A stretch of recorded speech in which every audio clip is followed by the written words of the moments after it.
Well, then, we're back, and we witnessed Roman acknowledged Solo, I guess you could say in a way, correct? Um, and then, On a technicality, I guess. yeah, but we are back. Another fun-filled podcast, another fun-filled week of wrestling. Big things coming up, a lot to talk about, and of course, like we discussed at the end of last week, it is our, what do we say, top 5, top 10 Attitude Era stars? So I know I'm probably going to piss you off with this a little bit, so we'll save that to the end just to get everything stirring up. But Can't wait. yeah, it should be fun. It's always good just to go back and look at that type of thing, right? Like just to and it's kind of like when teams go back and they be like, oh, if I drafted this guy or I drafted this, like you kind of get to like redraft them. Um, so as we wait for Law and Order SVU to end and Raw to pick up, you want to start talking about SmackDown from this past Friday, or you want to start talking about the new paradigm, Dan, and how we all work for John Boxley right now? Let's start with SmackDown. All right. So, quick Why not? overview. They had a tag match for the a contenders tag match tournament. DIY Street Profits, Pretty Deadly, which to be honest, I forgot Pretty Deadly was even on the roster still. DIY won, which fine. I think Street Profits, it's probably not the second best tag team in all of WWE right now, if we're going to talk about it. But so I guess it comes down to DIY and Motor City Machine Guns, I think, next, because they won theirs as they defeated A-Town Down and Los Garza. They look good for their debut. We've always knew they were good, right? From anybody that followed them on the indie scenes.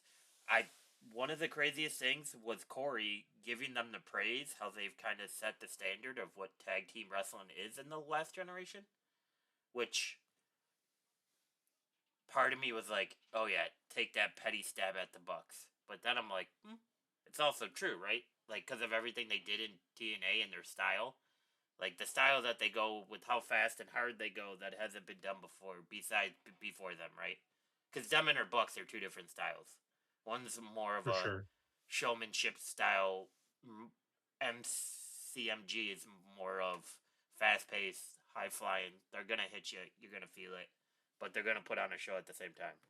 Um, so yeah, so it was good to see their debut. It was getting talked about a lot, um, a lot, and just I don't know how you felt over the past couple weeks, but the freedom that like Corey Graves and Cole and um, and McAfee and Barrett have had on the commentating to like reference an indie guy or reference a match they did in PWG. I think that's awesome, right? Like they're finally allowed to get out of that WWE box, would you say, right? Like kind of Yeah. Yeah, so for sure. it's good to see like they're trying to tie it all together as like its own universe rather than like WWE is the only standalone wrestling company type thing. Is what I felt like it was before in the past with Vince, right? Because Hmm. we've heard how many times, like, if you weren't saying something correctly, Vince was yelling in your ear constantly. Like, this is how I want you Right. to say this. This is how I want you to say this. Say this, not this. And after a while, you probably don't have any confidence in your job, right? If you're constantly getting screamed at by somebody that's not out there. Like, I get that's how he started off, but at the same time, like, oh well. Um, but yeah, I'm a big fan of. You did not catch SmackDown, right? You just went back and No. recapped it. Yeah. So Yep. last week's SmackDown, or sorry, 2 weeks ago when it was Bianca Belair, and Jade versus Lash Legend and her tag partner, I was very impressed by Lash Legend because she was throwing Jade around like it was nothing, like just Yeah. the power, the speed, whatever. Um, she looked impressive again with Piper. Just as something she's been able to pull off with Piper in the ring, like we haven't seen be done with anybody that's not Jade or not Naya. So that's cool to see another like powerhouse that they have. Um, and then of course we had Cody come out with his promo. He invited Gunther to SmackDown this coming week to have a face to face because he wants to ask him about his why he does this. And then Cody's gonna look him in the face and tell him that's not good enough, basically. Um, so I mean, we had a big debut, right, of Motor City Machine Guns. We had a decent promo from Cody Rhodes, but Daniel, what was the best part about SmackDown? And I feel like we've been talking about these guys for the last 7 years. The bloodline. Of course. I mean, where to begin? Yeah, exactly. Exactly. Like, where do we begin? Like, even Solo sounded good on the bike this week. Which, like, Yeah, I mean, he's progressing, in right? comparison. Yeah, exactly. But, which is funny, because if you go back and, like, listen to some of his NXT type promos, they're hysterical, because he's calling everybody a bitch, or he's gonna, like, or he's telling them, I'm gonna beat your ass, and all this other stuff, and then he goes completely quiet for, what, 3.5 years? So, um, yeah, I don't know how you felt. I didn't think we would see Jimmy this early. Um, I mean, what did you think of the promo? Oh, I thought the promo was good in general. I mean, um, I expected we would see Jimmy by now. I thought Jimmy was coming back when he did.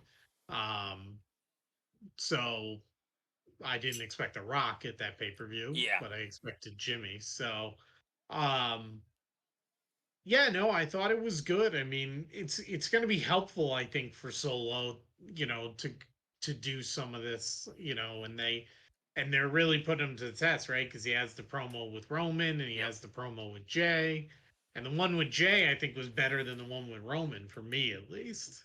yeah, I agree. No, So, yeah, I just didn't think we would see Jay pop up and confront Solo to at least like Halloween. I think we're like a week earlier than what I thought.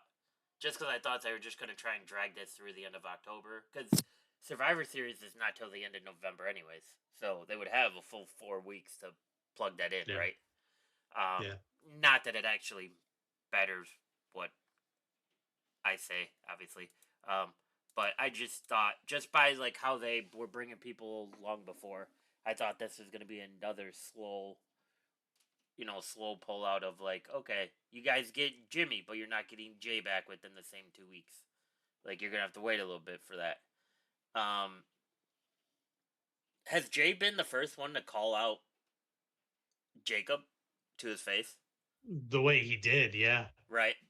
Right, and like it's nice because they're finally like they're putting a little bit of story to what's going on, right? Because Jay is sitting there saying, like, why'd you go get these guys? And then, like, specifically talking about Jacob, like, there's a reason why we didn't bring him in, like, already hinting to he's crazy, which we know, but like, it's nice for them to give that little bit of a rub to that idea with Jay being like, yeah, we already like realized we were staying away from him, and now you've gone and done it. Like, you don't realize what you've done, maybe.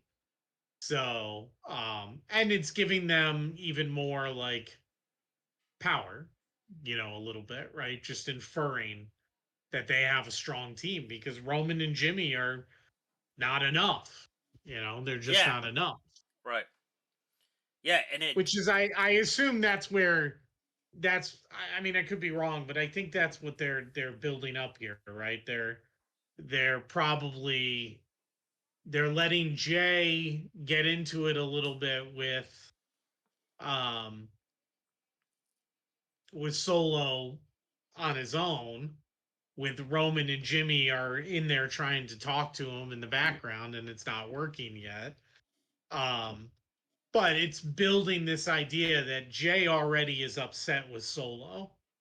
Yeah. So at some point he's going to be faced with a choice of, do I help these guys or do I not? And this is setting up for where he's going to go, obviously. And it's like, yeah, you shouldn't have brought these guys. Like, this wasn't the bloodline. These are the crazy guys. These are the crazy cousins we don't talk about. Right, right, exactly, and that's what he pretty much said, right? He said that's why we stayed Right. away from them. But I do Right. like the part where he said, uh,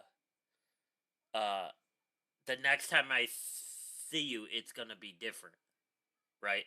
So he kind of left that open ended. It's like, all right, the next time I see you, I'm probably gonna have to put some hands on you. Like that's Yeah.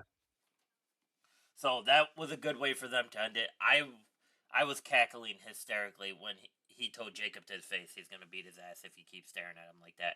Because out of all the people that we've seen, right, Jacob's been face to face with Cody. He's been face to face with Roman. He's been like the Rock's even been back. Like there's been other personnel that's been around Jacob. All of the top tag teams have, I believe, now had a run in with the Bloodline. Even Trick at NXT has had, yeah, a run in with the Bloodline and Jacob when they came and took over. And Jay's the first, like, unexpectedly, Jay's the first one to come out and say, if you stare at me like that again, I'm going to beat your ass. That's hysterical to me. Yeah. But then again, like, he's walking around with this bravado, right? Now that he has his title. Like, he's the man with the Yeah. IC title. I Yeah. have a fear that they might have him drop to Jacob if it comes down to that eventually. Chuck to Jacob. Because Jacob's Hey. technically not the tag title holder anymore, right? Because it's the two Tonga twins. Right. Right. But yeah, they might. But chances are, like, that's going to be because of interference. Yeah, So right. Yeah, yeah. It probably won't be clean, so that won't hurt him so much. To be honest, I don't think you can hurt Jay right now. When he came out, that crowd exploded. Like it was so loud. Even through the okay. TV, it was so loud. And as soon as it hit, Mhm. they just started doing his hand. Like they didn't even see him in the crowds, and they were already. So it's gonna be awesome, and I can't wait to see him Yeah. when he comes to When Buffalo. he when he rejoins the original bloodline, they're gonna go nuts. They're just gonna go nuts. What do you think the viewership would be that night? Because you know it's gonna get passed around word of mouth and Twitter. Like, do you think it's gonna be a huge jump that night, Um, or do you think they play it out that like you can almost guess like this is the night? Right? Like, do you think something big happens the week before, and then say, for instance, on Monday or something, they're like, you obviously know it's gonna happen, so everybody's tuned in. yeah, maybe. I don't know if it's gonna be a huge enough bump. I mean, I think it just right because like the diehards are watching either way, right? So I don't know how Oh yeah, much most that brings in extra viewership. It right. just becomes a little bit of a, if you're a fan, you just don't miss it. So maybe it steals in some viewers that might otherwise have been watching Monday Night Football that night, or something like that. Um, but otherwise, yeah, I think, I don't know when they're going to do it, right? Like, I don't know if they'll wait all that long, now that they've started it. I mean, I can't imagine they wait till like the week before Survivor Series. That was the one thing I never really liked about last year with Randy Orton, right? Was like, they waited, they waited, they waited, they waited, they waited, and then they didn't even have him show up, right? They just had Cody say, "Oh, I have my final Yeah, team member, and he's a apex predator," and it's like, yeah, so you said it, but then you didn't even have him show, right? Like I didn't like that at the time, um, you know, but whatever. I mean, it wasn't the worst thing. I just, I wish they had figured out a way to have him kind of run in at something or surprise entrance or something. Uh, yeah, I get it. I no, because at the time when they did that, they probably still didn't know that they would have Punk, So well, yeah, because that was the week of, right? Supposedly, and then Punk that was the posted. day of. Yeah, well, the day of that he signed, but yeah, Punk was Yeah. posting. Punk posted But I the mean, footage of him signing on the desk in Gorilla of like, okay, I'm here. yeah, and I mean, like, even though the conversation started like a week ahead, it seems pretty clear that even on the day of, they weren't sure they were going Right, to do anything yet. right. Like, Well, because he said in the so podcast, he told his attorney, "I'm driving to the arena. Do whatever you got to do to get it done. Tell me right, either way. I can always turn around." Which is an awesome wrestling story right. for the catalog. Awesome. Yeah, I mean, I'm excited. To see this ballsy version of Jay, I love it, right? Because I've been, you know, on all of our podcasts, I probably beat it to death talking about Jay finally needs a title. He's had so many close calls. What are we doing? Give him a title. Give him the U.S. title. Give him an IC title. Give him a shot at Seth's title. Like, just do something. Um, but yeah, I mean, it's weird to me seeing like this broken version of Roman, but I'm guessing that's part of the story that he has to build up his confidence, right? Like he has to build up the fact he believes he's the original tribal chief and he's just not wearing it on a shirt, right? So it's that type of Right. thing. So I guess all right. So Survivor Series, um, November 30th, 6:30. When do you? So that would only give them three. Do you think? When do you think we see the two other people that are joining them?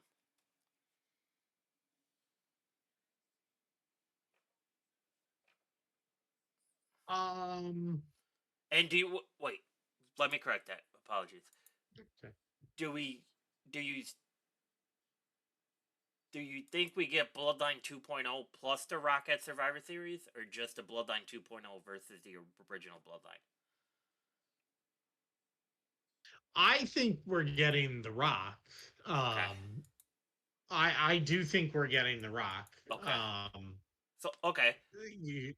Because I don't know why you have him show up If he's not going like to be he there, did if he's not doing something. fair, Like having him show up for the sake of showing up just seems weird, fair. because like you don't you like because you're setting an expectation. Mm-hmm. Just to have him rant, like it's not like, especially the way they did it at a pay-per-view like that, after they already had Jimmy come back, right? Like it just seems weird to just do that randomly. It's not like that day he showed up to Raw like years ago, right? Like because he just happened to be in town, right? Like I think it was when they were at Madison Square Garden or Yep. something like that. And he just randomly showed up and it was a big surprise because it hadn't even been reported.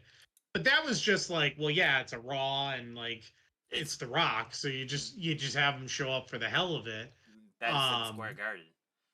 right. And it just worked out to do it now and to do it this way when he's been away for a while, he's coming back at some point. Um, I can't imagine you do that just for a pop. Like if you do that, you wait until the next night, right, and just Okay. do it at a TV, and he can explain away like that he's just stopping by.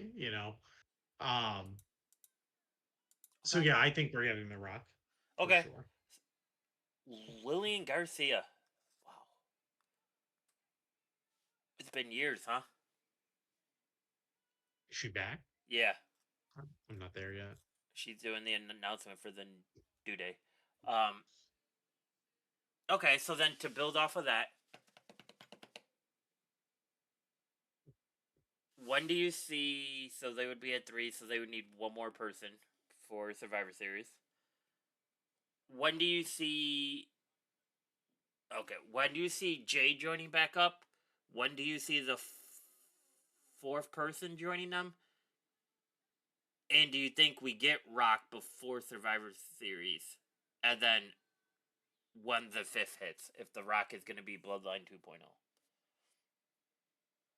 I think we'll get Rock at Survivor Series. I don't think we'll get Let's Rock wrestling. I think he'll be around. I think we get him wrestling because you need Okay. five. Okay, so they, right? Yeah, you need 5. So but that's you've already got 4. And so I think we learn, like you've said, that Rock is calling the shots, yeah.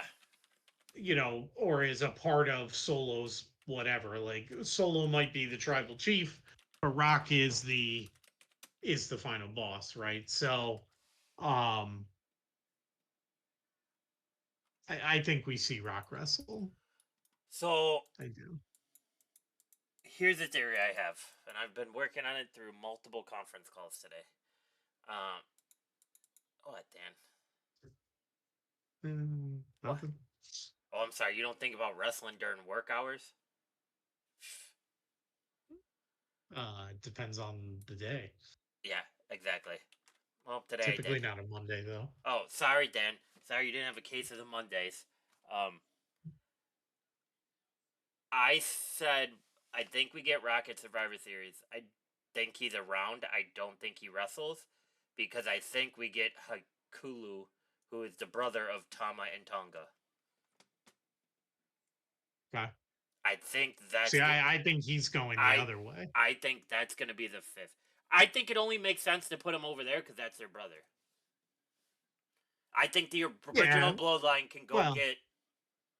I I I, already told you I think the original Bloodline is gonna have Co- Co- Cody because I think it's gonna come to some type of promo where it's gonna be they need somebody, and then all of a sudden Cody comes out because it dates back to this past SmackDown that they rescued Cody, and then Cody's gonna say once again, "I'm done after this," right? And then blah blah blah. So I think they get Sammy and Cody with the original Bloodline. yeah, so I tend to think that what's his face is going to go over to the original Hey, because Kulo, Hikula Coolio or whatever, yeah, because I mean, I understand he's their brother, but also like Solo is brother with Jimmy yeah, and yeah, Jay. no, So I just think that he's a towering like enforcer type figure, and they already have that in Jacob. So he matches a little bit that's true, better that's true, with Jacob, right? Because the Usos match very well with the Tonga twins or whatever they're called. yeah, And then you need a guy to match with Jacob because you have Roman and Solo matching in theory, right? So so then we just haven't so I guess we haven't figured the 5th, but the 5th could be Cody Rock, right? Like so if you're looking at the matchup, it could be Cody Rock, Roman Solo, Jacob Hikulio, and then Jimmy and Jay versus Tama and Tonga. Tama Tonga and Tonga yeah, Loa, right? yeah. So that could be the way it kind of matches up if you go like traditional like Survivor Series type matchup, right? Um, just because Zilla, if he's waiting in the wings too, doesn't add that like big brute. Like the other guy is like, I mean, he's huge. First of all, he reminds me of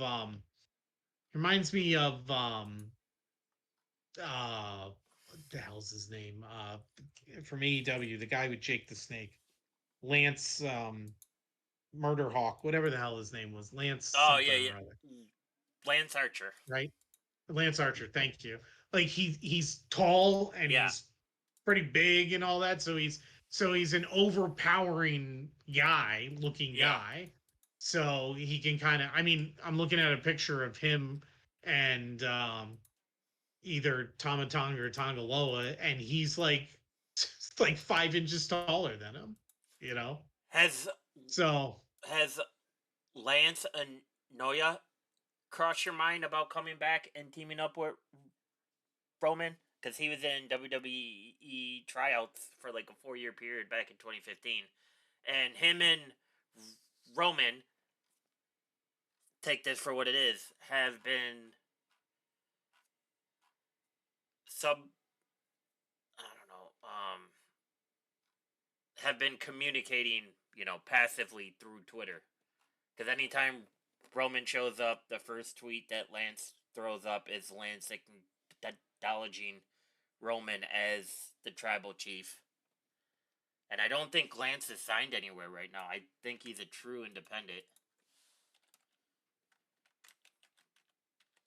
But that's I but mean, that's the about the name the name has come across just because I mean all of them have come yeah. across Yeah, name, right? but he also to me he's another one that doesn't match up No, well right he now. looks like Jay and Right. J- So, Jimmy. Yeah, he's not big. He's not like overpowering. He looks exactly like Jay and Jimmy. He just has right. longer hair. Yeah, technically he was granted his release from MLW a little bit ago, so he is free.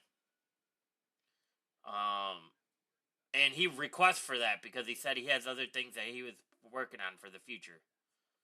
So, what do you? So I'm.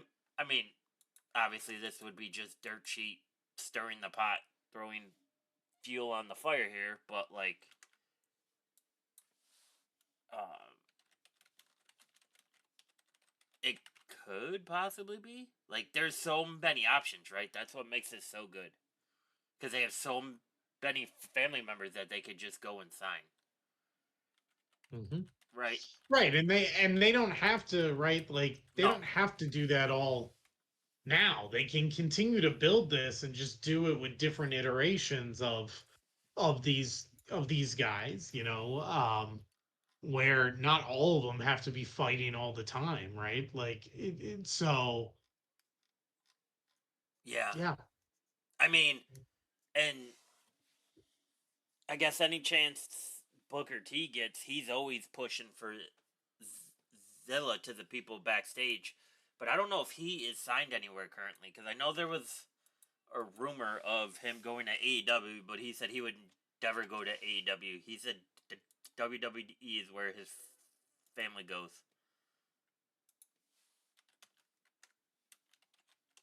Let me see real quick. Should have had this looked up before. I know he was with GCW, but then they took him off the road. Yeah, he hasn't signed anywhere. He's worked for Game Changer Wrestling, House of Glory. He won the House of Glory Crown Jewel Championship. Ironic. Um, yeah, and then in September of 24, it was announced he'd no longer be appearing at GCW events. Right. I remember that because that was all the Yeah, is he showing up type thing. right. But I think he just recently wrestled in House of Glory, I think, which I know is just Okay. independent, Yeah. but like I think he's just So now taking some booking on the independent deal. don't forget about this guy too. He's also one that WWE's been following. Here, I'll put it in the chat for you.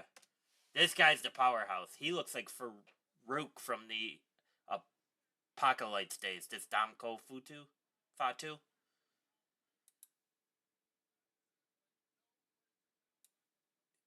Yeah, You know what that's I a big mean? guy. Yeah, He that is looks a big guy. jacked. So he could also possibly because I don't think I I think he's just doing and that's Jay Uso's brother. Let me see if he's signed anywhere. I don't think he is signed anywhere. But Yeah, how many kids does Rikishi have? Jesus. hey, buddy, he took a paid from Elon. So he's got four kids at Who? least. Rikishi? Rikishi, I right? think. Because if he's so it's Jay, Jimmy, Solo, and this guy, right?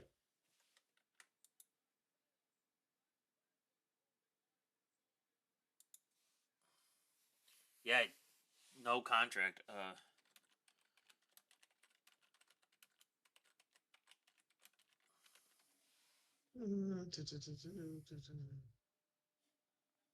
Oh, they have five children. Yeah, yeah, he's four sons: Jonathan, Joshua, Joseph, and Jeremiah.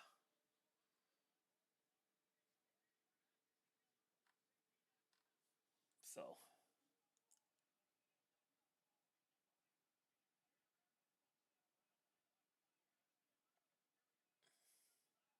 Interesting.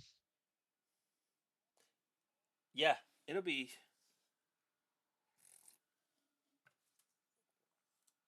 Uh oh. Yeah, so What party are you at? I don't want to spoil it for you. I just saw R-Truth raise the hands of the New Day.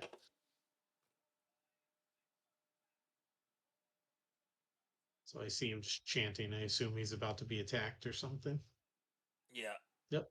Yep, there we go. Well, keep watching. Something big's gonna Yep. happen.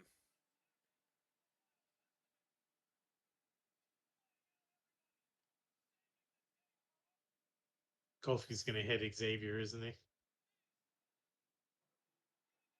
No.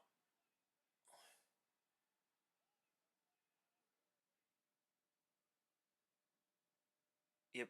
Watch. Yeah, watch these shows. Yeah. So I mean, Jesus, this is what makes the Bloodline so great, right? Yeah. Yeah. Like they have so many Okay. people they could just throw in. It got dark. So Oh yeah. Good to see them back. Um, I was wondering what was going on with them lately. Like, what have they really been doing? It is good to see it back. I still can't believe how different Dexter Loomis looks.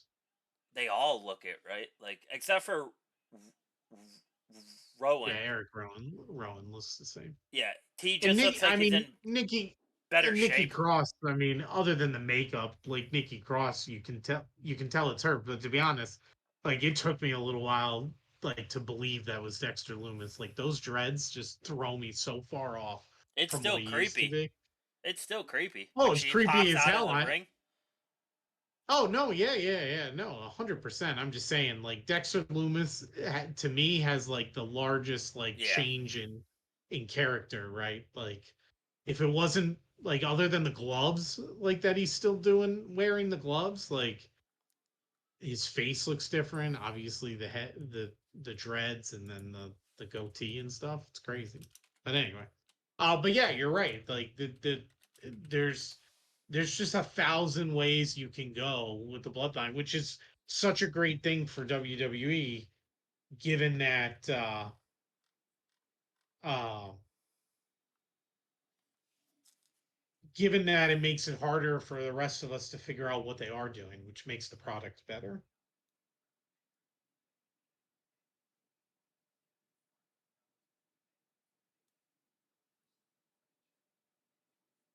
yeah, There's it's cool. Paul.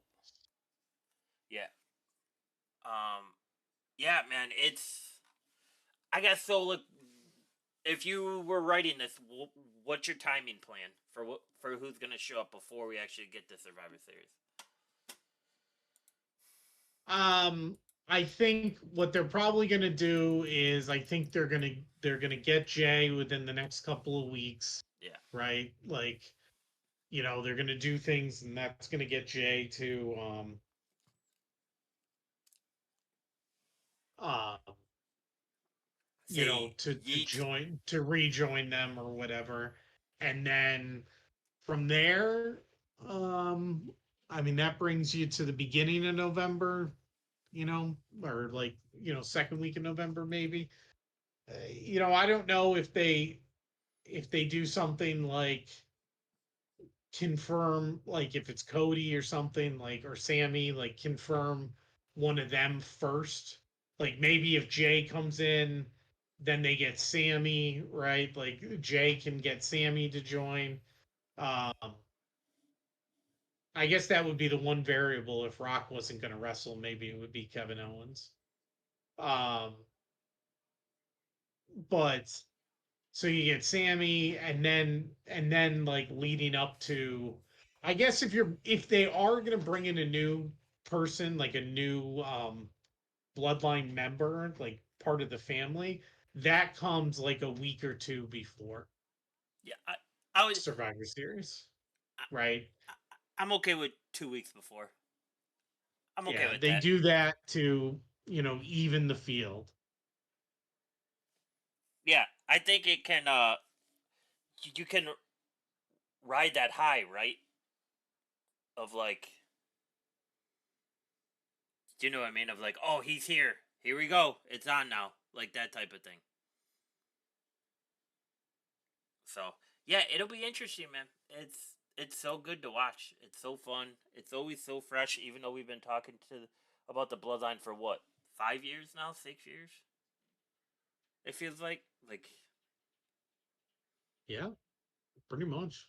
it's crazy, crazy, crazy, crazy. But yeah. So I guess you could say the next topic then is somewhat paradigm shifting. Yeah. Okay. Would you say it? Would you say it, Dan? Would you say it's been paradigm shifting? I wouldn't. Okay. Well, anyways,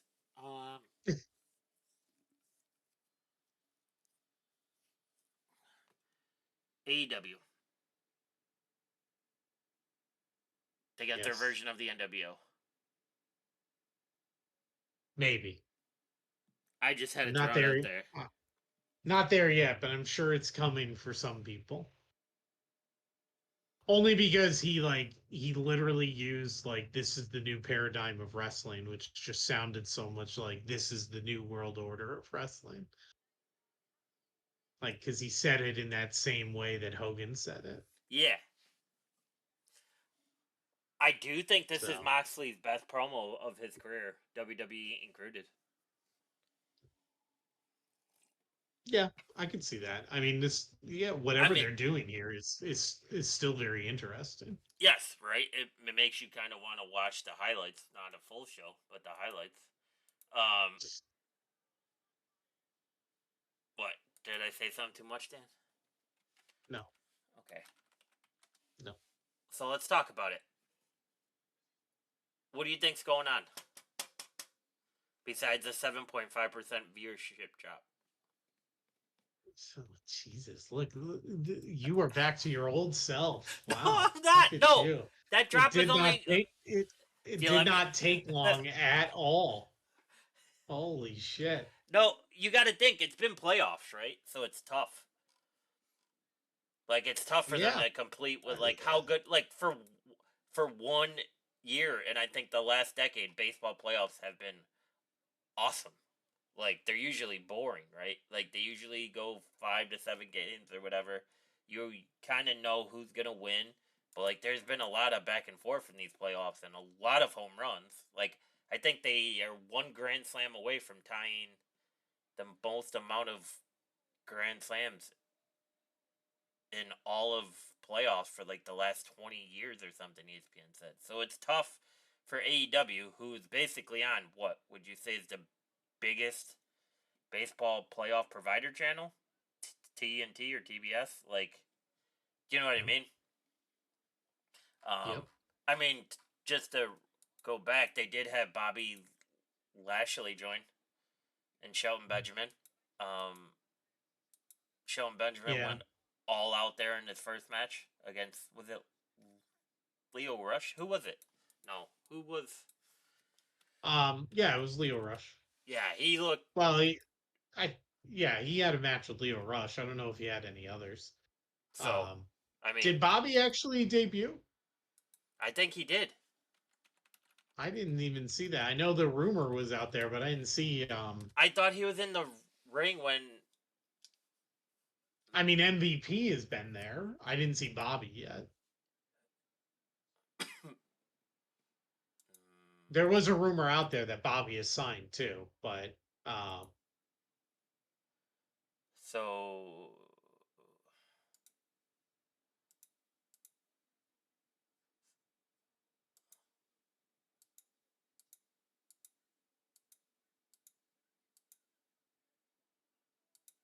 yeah, I don't think he's officially shown up yet. But okay, MVP is there. Shelton Benjamin's there, and they're doing a Hurt Business 2.0, call it. knockoff, Yeah, which whatever. yeah. It's like I don't know what to say about all that, but whatever. It's not good, right? Like it's not good. We can stop pretending it is. Um, yeah, I mean, so they're having that working for them. They have Cole back, which Cole must be the only guy ever in world history that gets injuries and a doctor does not send him to physical therapy because he looks like he gets lazier as he comes back from an injury. I mean, I love playing Halo as much as the next guy, but when you have to do backflips in a ring, buddy, pick up a 10-pound dumbbell. Like, what are we doing here? James, don't be body shaming him. We already went through that once with him. Somebody has to till it clicks. Dan, did you see him hop off that ring after he got debuted again? No. He hopped off of it like my grandma used to step off her Razor scooter, Dan, in tops. I mean, that's Like also hopping off a ramp is how he hurt himself I, in the first but that's place. the thing. So you're not fully confident in the foot yet. You didn't put in the work, so you got the confidence. Like, what are we doing here? Like, I get it. He's an indie guy. You got to have the indie body. Okay, you're not indie anymore. You made tens of millions of dollars already. Britt Baker dumped you because you're a slouch. Like, let's come on. Wow. Man, I I, I just you were going all in tonight. no. Jeez. I'm pumped for. I am very pumped for what Moxley has going on, and it may be just because he made Yuta look like he wanted to cry in the back of that truck bed, which I had no idea what was going on there. But yeah, I mean,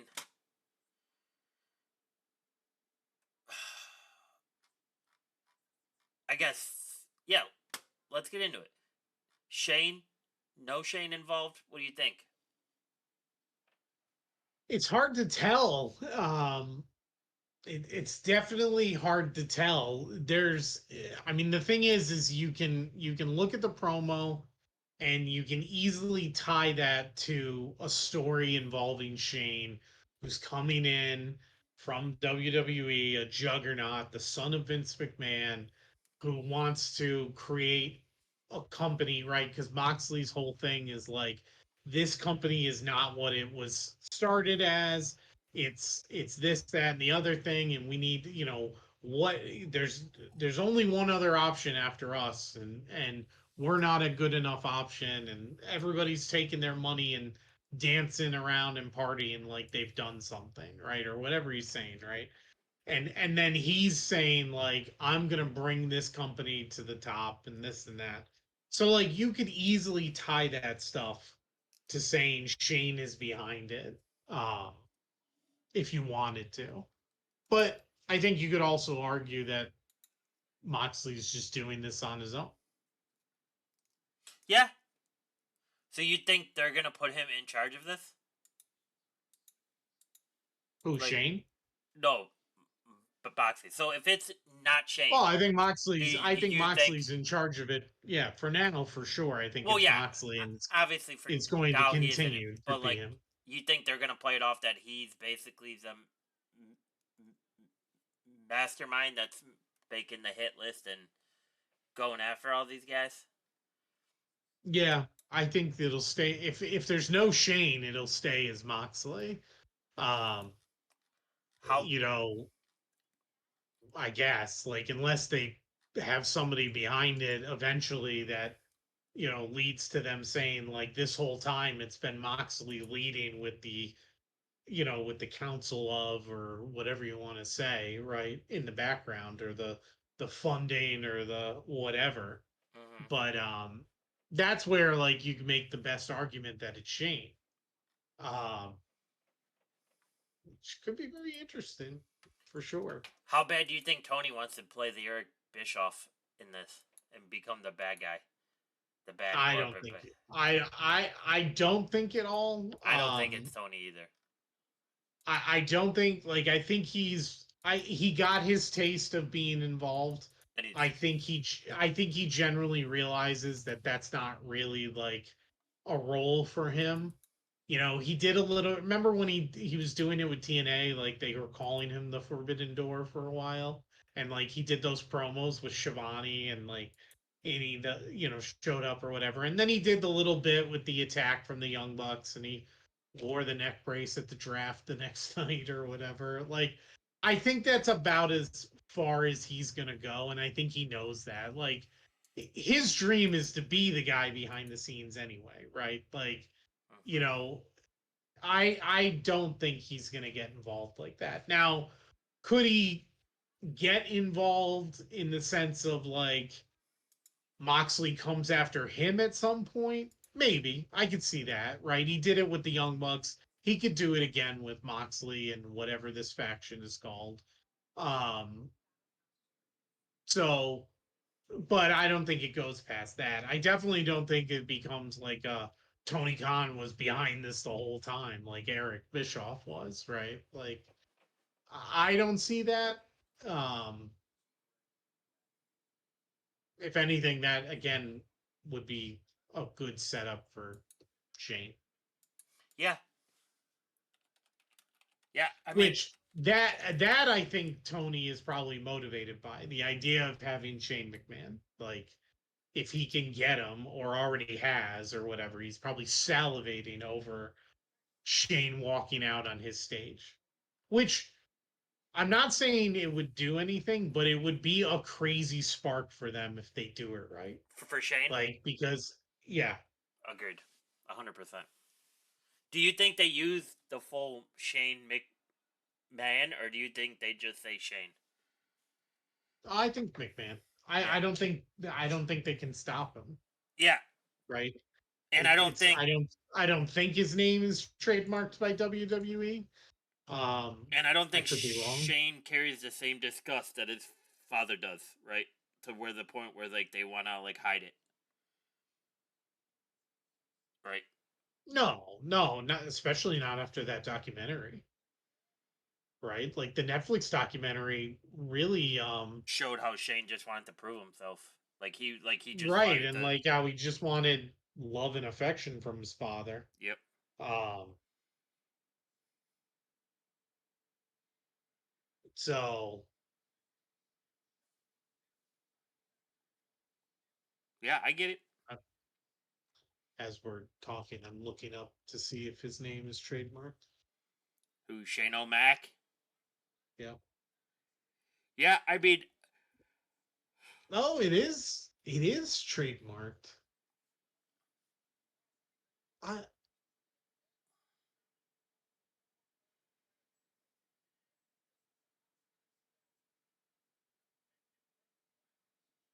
It is owned. Shane McMahon is owned by by World Wrestling Entertainment.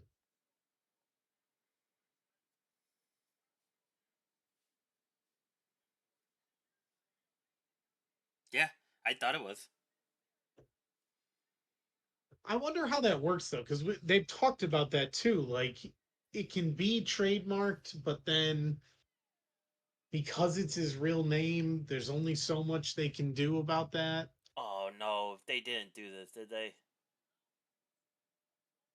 What part are you at, then? I'm sorry to interrupt. Just I don't know, looking at looking at Jakara Jackson, the Last Legend right Well, now. just to go back to WWE real quick, they just had Liv and Raquel walk out, and Raquel has the shirt on that you were hoping they wouldn't call the Judgment Day. The shirt says Street Trash. They are actually using Street Trash. It wasn't a rumor. It's an actual thing.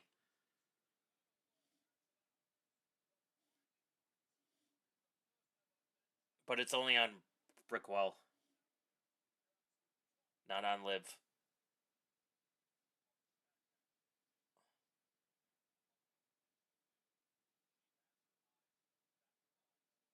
Yeah.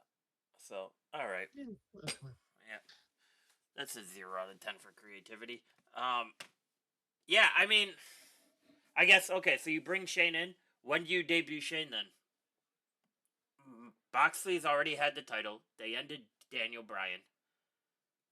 Do you wait Well, for a him, bit? him Yeah, him having the title has been interesting too because like they're not even showing it, right? They right, put it in a bag. right. Yeah, they pulled an Orange Cassidy with it. Yeah. So I guess like, what would you do? Uh I don't know yet. It's so early in what's going on here, right? Like, it, it was he was focused on Danielson, right? And he wanted to beat him and retire him, and that they weren't super clear what the reasoning was, other than he just said that like Danielson like just embodied something now that wasn't the way it was supposed to be, but it just seemed very personal. So now it's turning back to the company a little bit. So I think it's just so early. I have no idea what they're doing. Like, who are they bringing in more? Like, who's joining them, if anyone? Um, what kind of havoc are they planning on wreaking throughout AEW? None of that has really been clarified exactly yet, other than he's finally explained why he's doing what he's doing, but he hasn't explained what that means, right? Like, and what he's going to do about it, right? Like, it was just like a generic warning.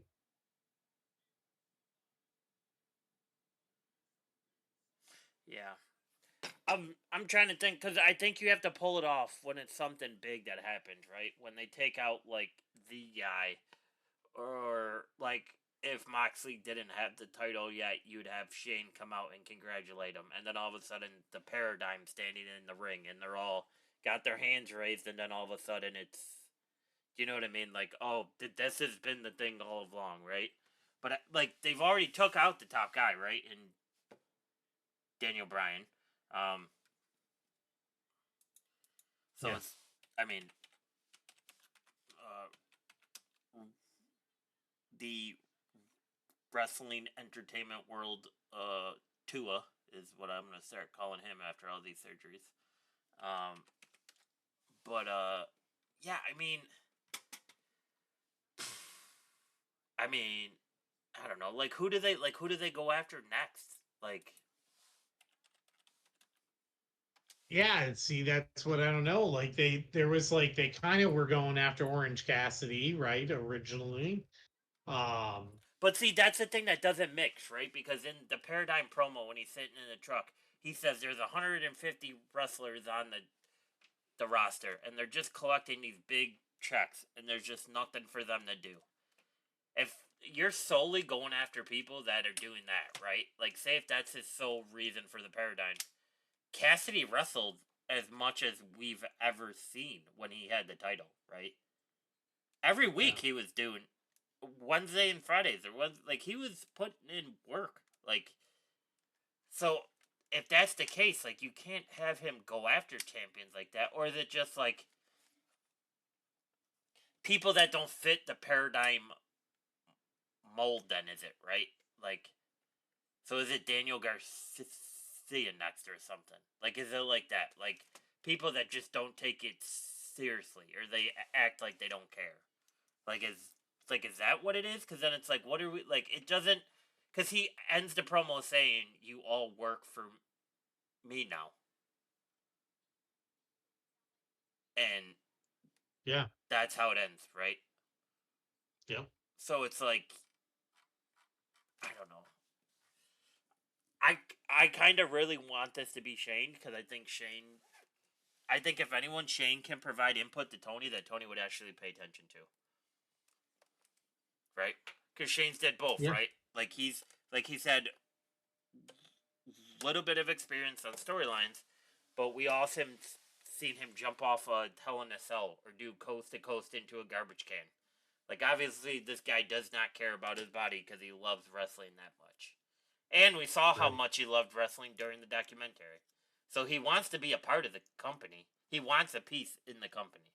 And he knows he's not going to get it from Endeavor, right? Because there's going to be no McMahon's ever allowed back.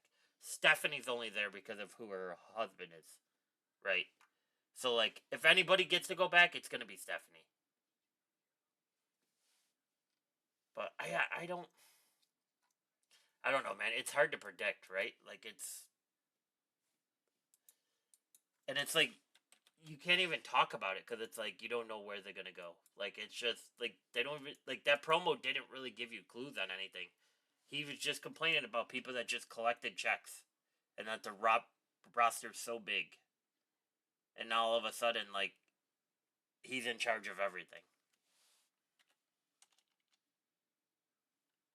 Yeah. I don't know. Fun fact, while Shane McMahon is trademarked, Shane O'Mac is not anymore. Also, It is a currently dead and abandoned trademark. So he could be Shane O'Mac, I believe, if he wanted to be. I mean, just to go back to the promo too, he talks about the criticizing the the egos and how he feels that they're plaguing it, and then the needless celebrations and the partying. How does that not scream Young Bucks right from the get go? Oh, for sure. Right. So, like, after Brian Danielson's done, that would be the next people I go after.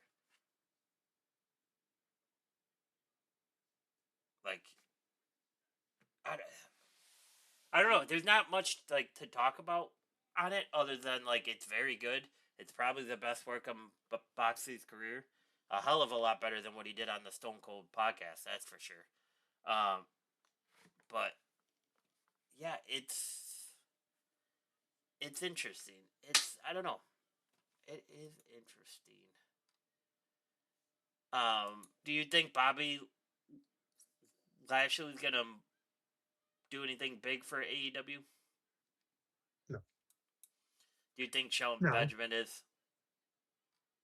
Um, I don't know that they're going to do anything big. I remember a long time ago we talked about guys they could add that might give them a little bit of spark, and I think his was one of the names that we said they should add just because he's a really good wrestler and whatever they could do something with it. But if they're just going to do Hurt Business 2.0, I'm not that interested in it. I didn't like it in WWE. I'm not going to like it here. Yeah, exactly. But I mean, Yeah. you know, WWE doesn't want Lashley, so it's either there or TNA, I guess, and whatever. So he goes. I mean, there could always be something decent if they figure it out, but I don't expect anything crazy to go right off the bat. You No, know, and I honestly would just put them with Swerve to give Swerve like extra protection, and just have that as like the Swerve is the guy that's shooting for the title, and now he has an army around him. Feel free to try and take on Swerve and his army, right? Because I feel like they could be used very well for that. I don't know. Other than that, I just don't see anything big happening. Did you get a chance to hear Busted Open today? no. So Busted Open, Sirius XM channel 143, I want to say. Uh, Obviously, Nick Nemeth is now on that with Bubba Ray. And Dave, of course, obviously. But he explained he doesn't believe that there's anyone behind Moxley pulling the strings amid the reports of Shane McMahon potentially joining AEW. And that the group is simply going after the roster alone. And furthermore, he believes that the angle will eventually help you build up the younger talent. That I could see. I agree with that as a possible pro. You just got to have the right talent for them to grow under this because this is going to be a lot of pressure. Um, they could be alluding to somebody higher power or something, but I really think it's just we're getting a reset.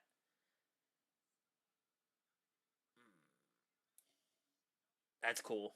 That's cool if like Moxley's doing the great reset of AEW. Right then? The great reset.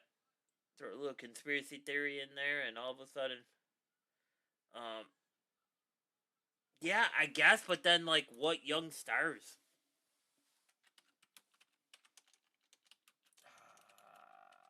Because it has to be the young, because it has to be attractive for them and too, right?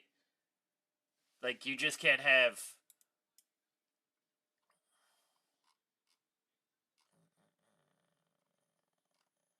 It's not Rio. Did you think they bring Jungle Boy into this? Sorry, that's not his name. Jack Perry.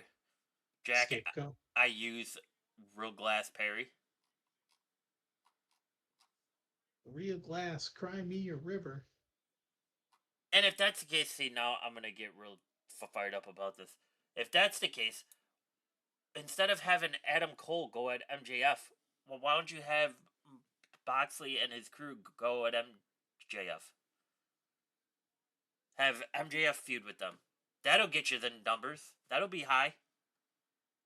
Right? That's if you're saying Moxley is 1A in AEW, where do you think MJF falls? He has to be 1B Yeah. right now, right? I mean, you're not putting Swerve over him. You're not putting Swerve over MJF. As good as Swerve has been, you're not. You're not. Right? It's just not happening. No. Although if MJF doesn't start doing something, he Yes. might. Yeah, that's fair. Fair. Because he's been not really doing much.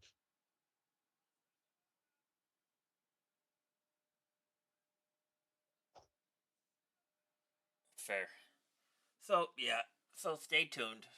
I'm really hoping they can pull this out because I think it's going to be very, very good if it is somewhat of a tire power. I think they can still do the great reset even with the tire power because then you have that person taking the power from Tony rather than it just being Moxley and all his guys. But yeah, I mean, I guess that's that part of the show, Dan, where we start arguing. Okay. Are you ready? As ready as I'm gonna be. Are you sure? Oh, that, jeez. Way to say that with some enthusiasm. Wow, I didn't know I was doing a podcast with the cast of The View. Okay. Okay. So, correct me. Did we say 5 or did we say 10? I think we said 5. Okay. All right. Well, I will let you. I will let you go first, sir. Out of all the crap I usually give you, I will let you go first. So we're starting with 5. Do you want me to say all 5? You want me to say my 5th one? What do you? How do you want? Start however you want to start. I did have a question. Are you including people such as Vince McMahon and Shane? Or are you? Yes. Okay. Okay. Fair enough. I just because I have mean, two anyone, lists going. anyone who was like a character. Yeah, that's fair. Because I have 2 things going just in case if you did not consider them. But Okay. Okay. let's go, Daniel. So number 5, I am going to say Triple H. Oof. Oof. Wow. Okay. Okay. Who's your number 5? Nope. I'll let you go first. No, we should round robin back and forth. So tell me your number 5.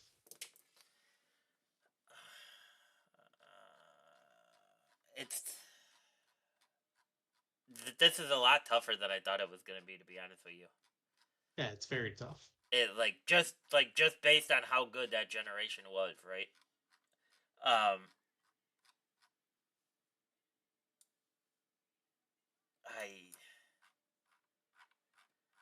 it's very tough. I don't know.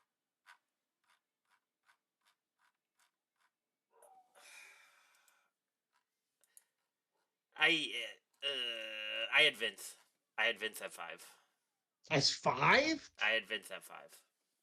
Wow, that's pretty low, I think. I had Vince at 5.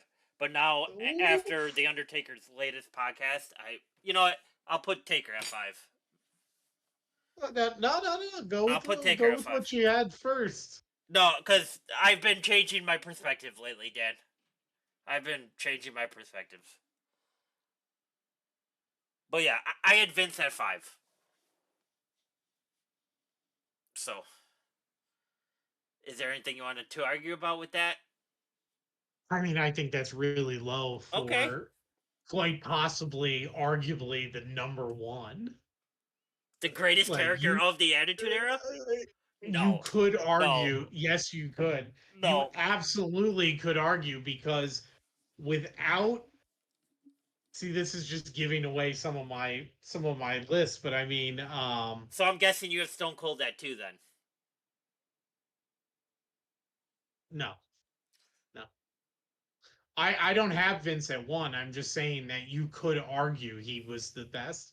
He was the top star because without him, you don't have Stone Cold the way you got him.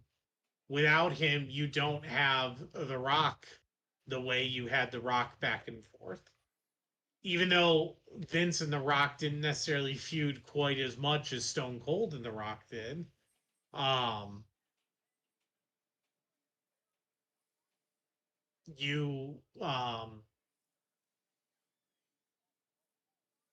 you just don't get that without Vince McMahon.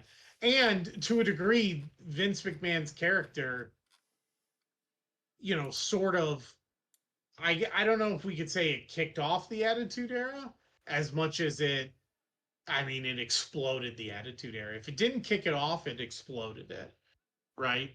The Brett screwed Brett, the Mr. McMahon, all that right after the screw job, it just went crazy. Now, I think it had already been developing, so I think you could just say it exploded the air. So I'm just saying you could argue he's number one. He's not my number one, so I just think 5 is very low. That's all. Very, very low. I mean, he had feuds with. He's probably when we go through it with the next 4 on your list, he had feuds with all 4 of whoever those people are. That brought those people to different levels, or he had them as a part of his deal and then had feuds with them. That's Okay. all. I just think it's low. Stone Cold's biggest promo occurred before the Vince thing, right? Are you talking the King of Ring promo? Yeah. Was that before Vince? I wouldn't call it was before Vince, but I wouldn't call it his biggest promo. I just would call it his promo that made him into that character. I don't know that I'd call it his biggest promo because it wasn't.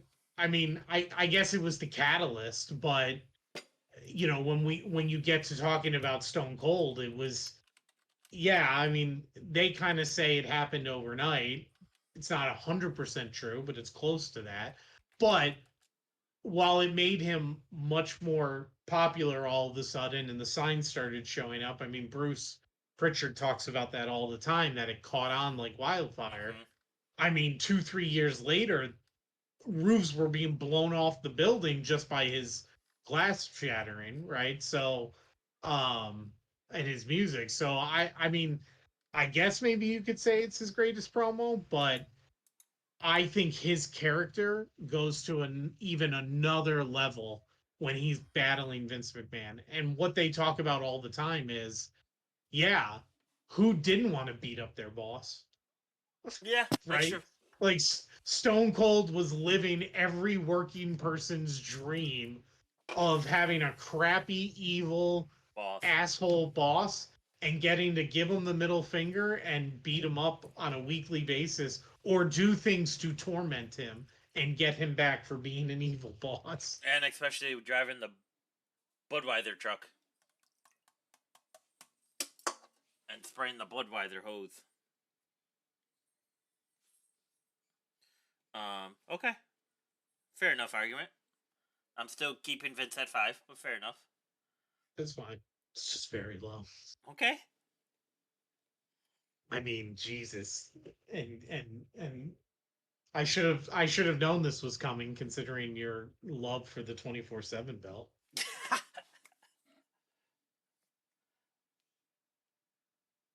the Okay. open 24-hour diner belt.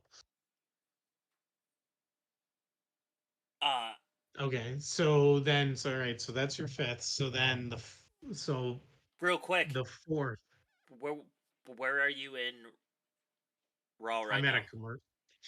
Oh no, I'm not at a commercial. Hold on. So it's gonna come back to the Viking Raiders shooting Oh, a. I am at a commercial. It's gonna come back to the Viking Raiders shooting a promo, and it kind of looks like something out of Sons of Anarchy. They're both in like cut vests and everything. That'll be Well, cool. they're the The War War Raiders Raiders, again. not yeah, they're back to that Yeah, now. they dropped the Viking Raider thing. So that'll be cool to see. Um, All right, Daniel. yeah. So number four then for me is Undertaker. 4 for you is Taker. Hmm. Okay, I had Mick Foley. Yeah, he just got off my list. He would have been, I guess, number six probably. I have Taker at 6 on mine. You have Taker at six? He's dropped. He's dropped. Wow. He's he, I think I have him just because like of his staying power, yeah. right? And he evolved and like he went back and forth. Like I wasn't a huge fan of Biker Taker, to be honest, but I mean, Kid Rock was. yeah, well, shocking. But I mean, he evolved with it, and Oh, and wow. then like all the different things he did as the dead man Undertaker and stuff. So for me, I think it's just staying power That through makes all of sense. that.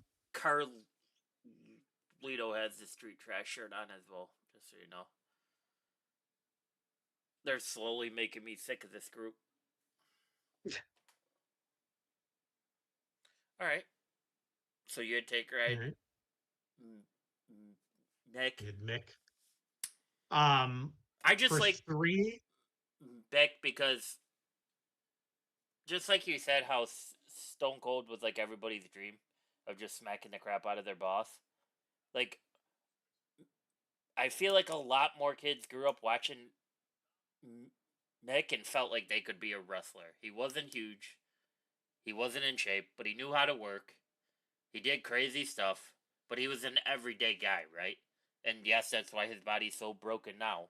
But like he wasn't anything like just looking at him, he's not gonna look like The Rock or Taker or Shawn, right? right?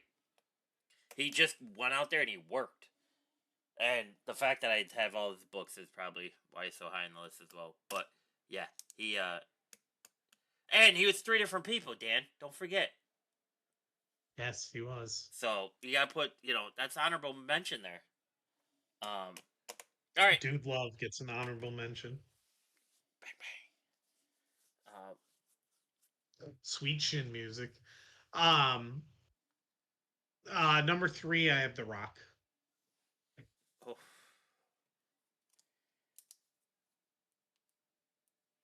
I okay. think The Rock is, you know, obviously another one of like, considerably or potentially one of the top drawing talents in the history of the business, and all that. But I always, or looking back, I just think like Rock was always assisted by a good storyline. And it's different today than it was then. So I'm not even like trying to compare today to then or anything like because today he makes the storyline. But back then I just felt like he always just kind of was just like the best, like either antagonist or protagonist in the storylines, right? Um, so that's why I had him as three. Okay. I had Hunter. Yeah. Okay. Mm, So I have an asterisk here. On Hunter? No. Oh, just in general. Okay.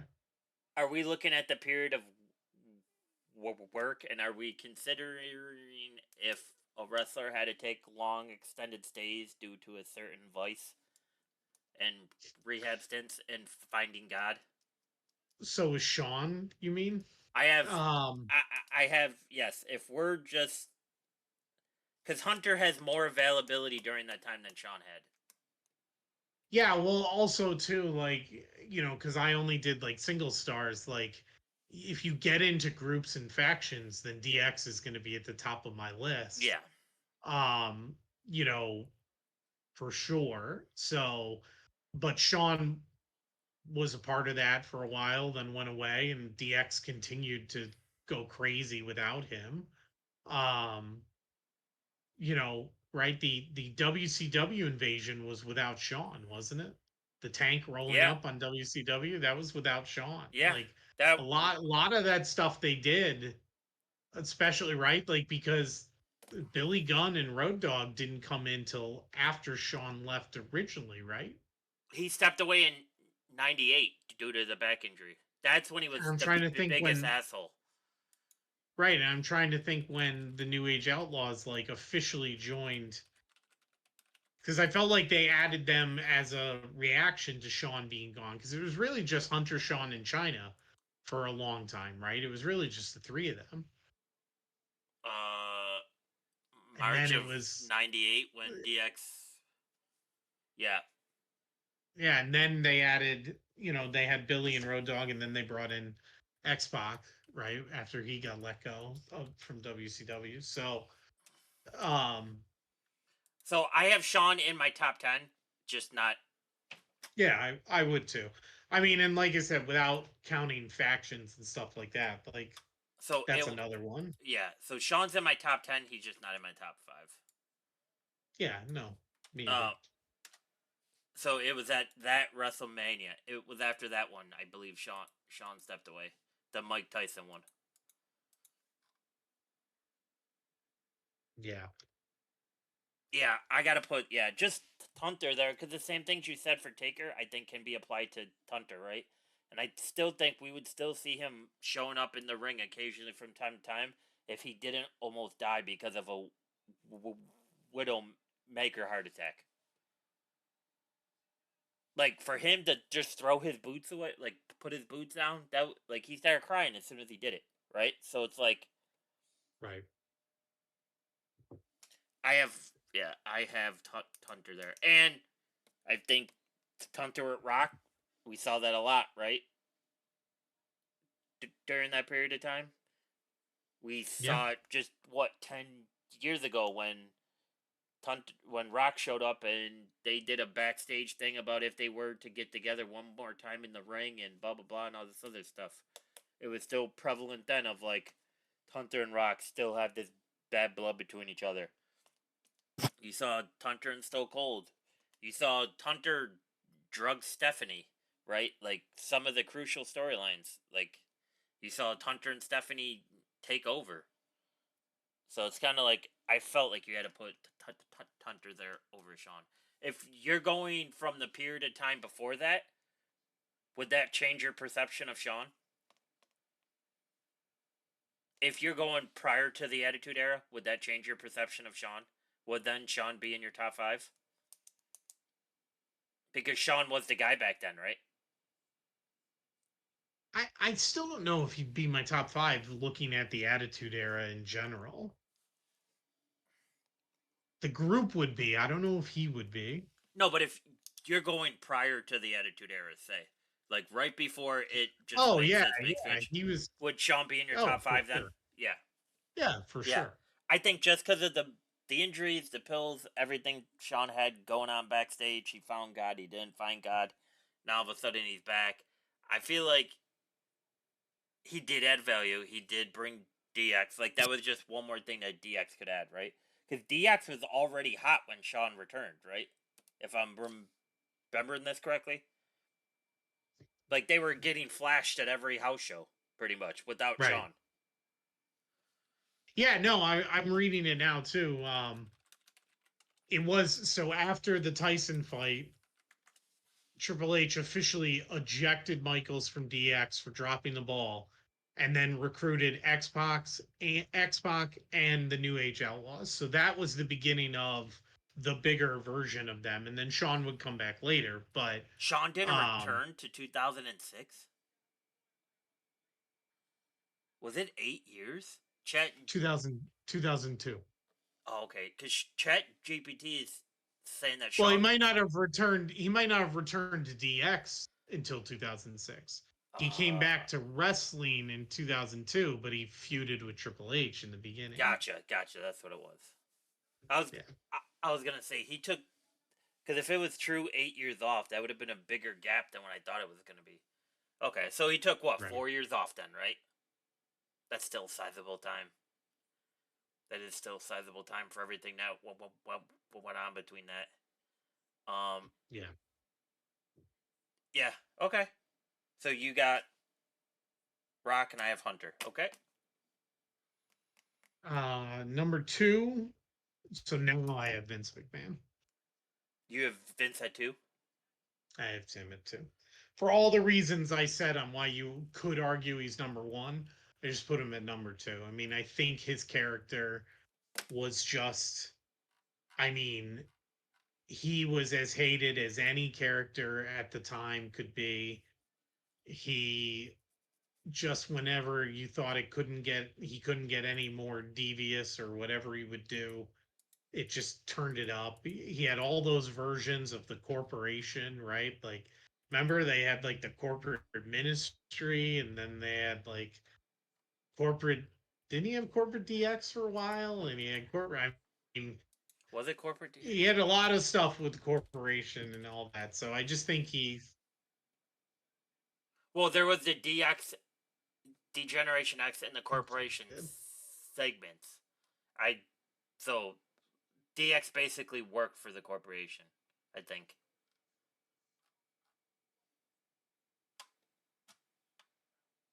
Yeah. so. Okay, Um. So yeah, I have him as number two. I have The Rock for all the reasons you mentioned for your third pick. I just think that's coming out of that era. He's two. Like it's, I just think it is what it is. Like you can probably say like he was kind of bland in the ring, but like what he did in the ring was always good. He was always on top of his stuff. He told a good story. Everything went well with him. Like, you know, uh, Yeah. I just think that's how it's gonna be. I think that's how a lot of people, or a lot of them view it. But it'll be interesting, like to see if we ever get like, I don't know, like a WWE encyclopedia that does it themselves, right? Of like what is like the top Attitude Era or whatever sites. Um.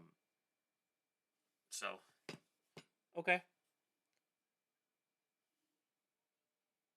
So number one, I'm sure we agree on this one. Number one is Stone Cold. What? Not Hornswoggle? What? Not Hornswoggle. Definitely not Hornswoggle. Yeah, I mean, Yeah. I think Austin. Again.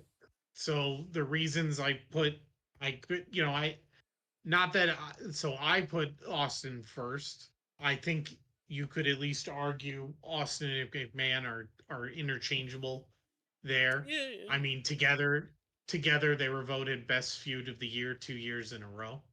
So that's how long their feud lasted. Um, they Austin and McMahon just together, just a rivalry that just expanded years. Um, just crazy, right? But for me, you probably put him at number one because anytime that glass shatters, that noise of that glass shattering, that crowd goes crazy. I mean, it just absolutely goes crazy. Yeah. I mean, still to this day, right? Like, Right. You just can't, and back then even more, right? Like they just like the signs, the crowd pops, the all he had to do was walk down to the ring, stun a couple people, and walk out, and those fans went home satisfied every single time. yeah, And he couldn't like he was WWE's version of a heel that was cool, right? Like even when he was a heel, they loved him, and when he wasn't a heel, they loved him. yeah. Well, and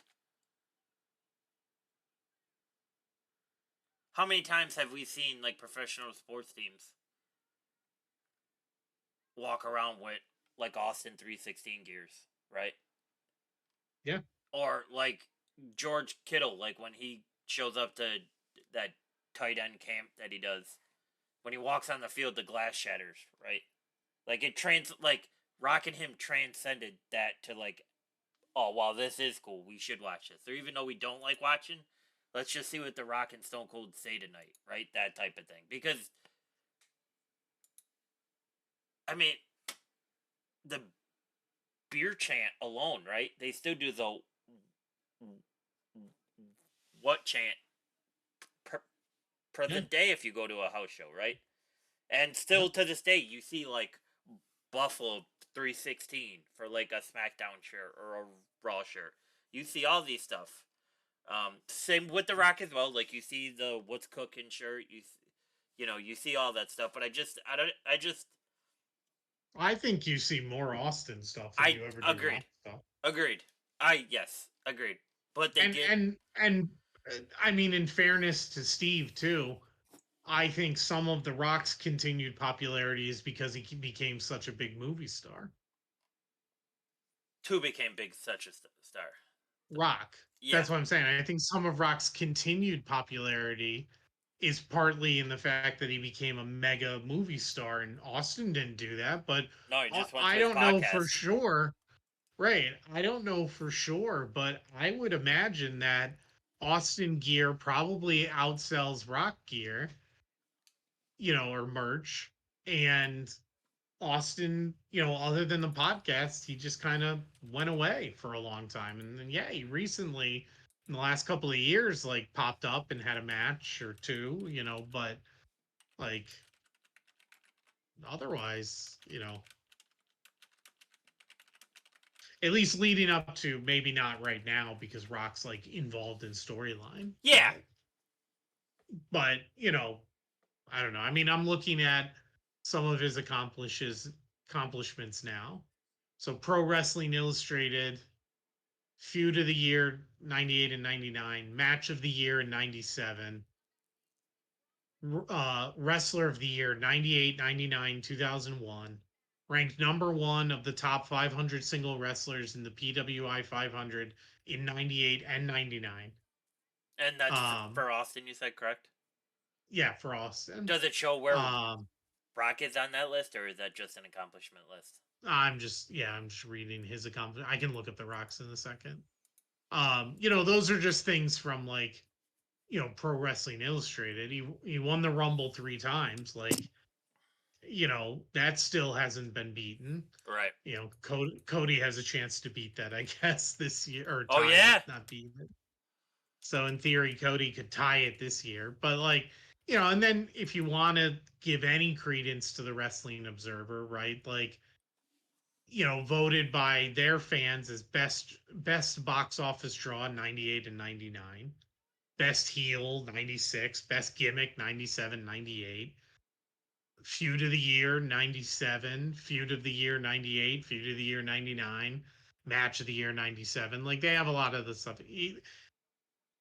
Tag team of the year is way before Attitude Era, but um so yeah, so I mean, I think he's just the top for sure.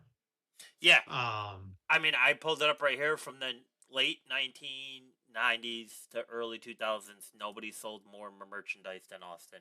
The Rock took over after the early 2000s. Okay. So The Rock for accomplishments, he did have a match of the year in '99. He had match of the year in 2002, which was the Hogan WrestleMania match, Yep. which that makes sense. Yep. Wrestler of the year in 2000, so he was that 1 year sandwich in between 3 years of Austin. Austin for 98, 99, then The Rock in 2000, but then Austin again in 2001. Number two in the top 500 singles wrestlers for the PWI 500, so right behind Austin. So, you know, he's got similar accomplishments, just a few less than Austin. Yeah, he's still up there, right? But it just, Oh, for sure. but yeah, he's just I just think that I think Austin, when I talk a little bit about like Austin and like how, or when I talked about Rock, like seemingly like just needing somebody else too to continue his popularity. I just felt like Austin could come out and stun anyone and the crowd would go crazy. The yep. Rock needed a story. I mean, and it's not. I'm not trying to take away from him. It's just that he just like couldn't just come out randomly. Like now, well, later in life he could just come out and be people Yeah. would go nuts, but Yeah, but during the that's Attitude Era he had to be a part of something where Austin could just stun some Joe Schmo from local wrestling and the place would go crazy. And you're right, the what chance and all that. I mean, the what chance carried over for years, carried over when Austin wasn't even around, right? So I think it's hard to imagine people not putting Austin as number one, even though I said you could argue about McMahon. I think it's hard to say Austin's not number one, but you know, agreed. Agreed. Yeah, and I think just to add to your point, like I don't think The Rock got to the point where he could just come out at any time, rock bottom somebody until he became that star that he became in Hollywood, right? Like, cause then right. that's what he carried around. Austin came out King of the Ring, had his Austin 316, went back to whooping Vince's ass, driving the Zamboni, hitting people with cars, like you know what I mean, the Budweiser truck, all in a span of a year. Like this guy did 13 public service jobs on his way to the ring. Like it, Well, and let's not forget one of the best scenes ever, hitting Vince McMahon over the head with a bedpan in the hospital. oh yeah, yeah, with the full mask. Yeah, exactly. Yeah. And even, I mean, remember the feud with, I mean, it went dark too. Remember the feud with Pillman, and then Oh, at his remember house, when he right? yeah, and then remember when he kidnapped Vince McMahon and then he brought him out to the ring and he had the gun to his head, but then it was just the little flag that said bang or whatever. He has a lot of iconic moments, right? Like, even though the Pillman thing was really more iconic for the idea that they made it seem like um for shooting Austin, right? Like they made it seem like he shot him and that was a little like kind of crazy at the time, but Austin was a part of that. But yeah, the Zambonis and Yeah. well, he did it twice, right? Well, Uh the speech was in '96, right? Then the beer truck incident was in '99. Then he followed that up with the '97 and '98 Royal Rumble win. Then he had the match at WrestleMania 14 at '98. He beat Shawn. And then that started the confrontation with Vince. Yeah, I mean, and then you had Austin versus Rock, their matches at 15, 17, and 19 Mania. And he turned yeah. heel at WrestleMania 17, where he aligned with Vince. Yeah. So, yeah, I I mean, and mean, he's also the one that cleared out the ring so Mankind could win the championship. yeah, Remember the infamous "that'll put butts in seats," and WCW lost half their friggin' audience to yeah, watch Mankind win, and that was all because of McMahon. yeah, I mean Austin. Sorry, not McMahon. Yeah, I mean I mean, I think about it now. I think I own 2 Austin shirts. I own 0 rock stuff that involves wrestling, and those are 2 shirts I purchased within the last 3 years. Yeah. Yeah. So like, side note, don't forget Halloween Havoc this Sunday for NXT at 7. But Nice. yeah, yeah, it's interesting, right? Like it's yeah, I think we both had good lists. I mean, I don't. I have Foley so high because if we didn't see the crazy stuff that Foley did back then, I don't know if we see people doing the crazy stuff that we see now. So because he was willing to put himself through that stuff, I kind of view him as like a generational talent. Like he knew he had to go out there and do something crazy, and that's what continued. But other than that, Yeah. I don't see any crazy differences with our list. You had Hunter at 5, right? I had 105. Yeah. Would Edge and Christian be in your top 10?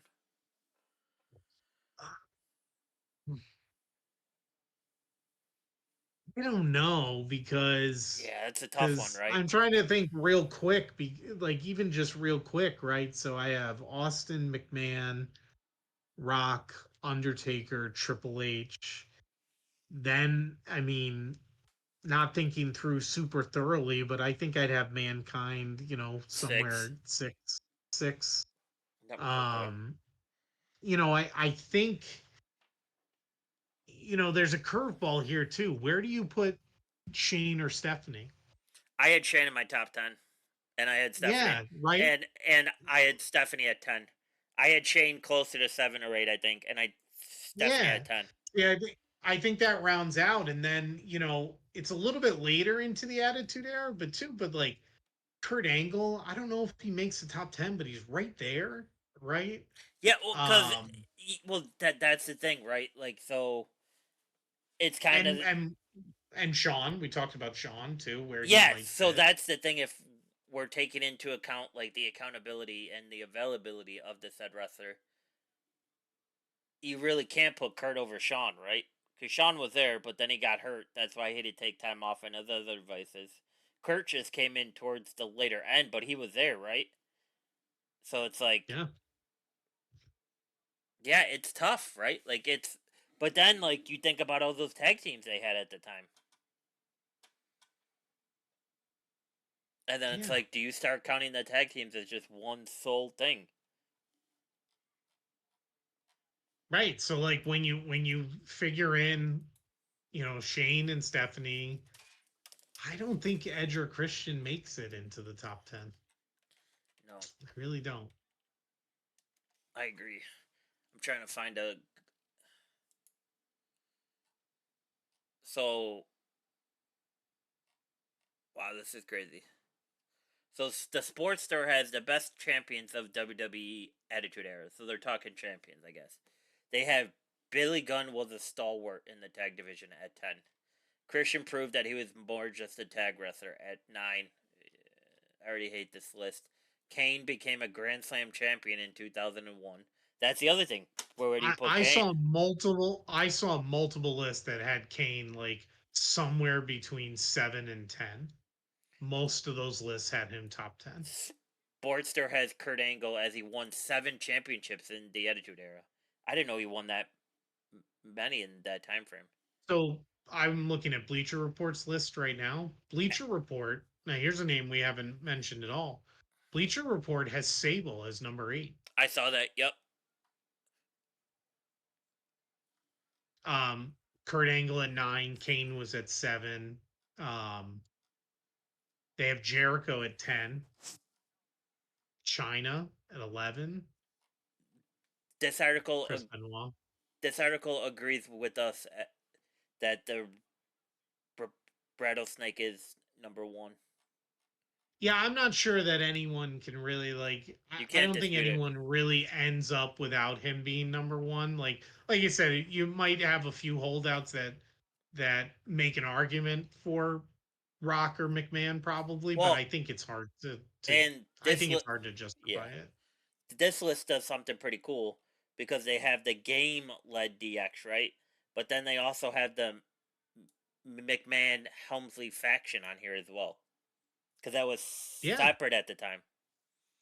right. Yeah. Well, and that was part of my argument with McMahon too, because he had a few different variations of those factions that Yeah. because at one point he had the Ministry of Darkness with them, and at one point he had Helmsley and them, and then at one point I think he had he always had like the Stooges, right? He always had Briscoe and Patterson with him. Where do you Um where do you put China? China probably falls just outside the top 10 for me as well. She probably has to I be think higher than a lot of Sable, right? Because of what she I did. think so. Yeah, I think so. A lot of lists have Shane and Stephanie outside the 10 that I've noticed, Oh, but outside I the 10? wasn't putting, yeah, I've seen a lot that have them at like 11 to 15, basically. But that's because they put in like Kane in the top 10, they have Jericho in the top 10, they have Kurt Angle in the top 10. I never thought about Jericho, to be honest. It never even crossed my mind to put Jericho in the top 10. I don't know. It's not what I think of when I think of the Attitude Era. I would think, I don't well, think of wasn't Jericho. Jericho more of the ruthless aggression era? Or am I getting this confused? I don't I think it just depends on what you consider like the era too. But like he came in '99, I think, right? Because he came in as Y2J, which was a playoff of the Y2K Yeah. thing, Yeah, right? yeah, yeah. So I mean that's the Attitude Era for sure. '99, Yeah.